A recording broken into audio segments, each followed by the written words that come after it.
Hey guys, so this is the next project that I'm working on. So if you guys see, this is the same pattern from the shirt that I always do. So it's actually a half shirt, and then it is these ties that tie down to cover up the breast. That is the skirt, and these is the sleeves, guys. So if you guys see, these is the square sleeves that I'm going to attach.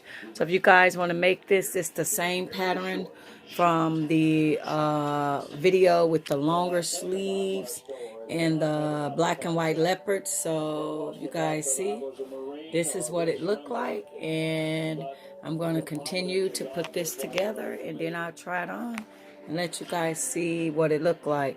So okay guys, so if you guys can see, this is, you're going to sew up by the shoulder right here, guys, and then you're going to sew right here, and these is the ties that cover up the breast. You're going to sew it right there, guys, and you're going to do the same thing on the other side. And guys, to make it where your breast is not all the way out on the side, I bring it around the back about 2 inches, so it can kind of like cuff the breast underneath there. Then you're moving a certain way and your breasts fall out.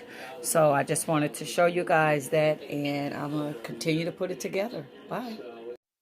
Okay guys, here's the finishing result of that dress with those floppy sleeves, guys. So guys, if you guys want to make this, just take a shirt, fold it in half, and cut the half mark out, and then take 2 long pieces, measure your breast and connect it to the breast, guys, and then make the floppy sleeves and a pencil skirt, mini skirt, guys. So guys, this is the finishing result of that project that I worked on.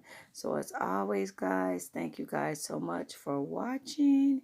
And guys, just try this project out.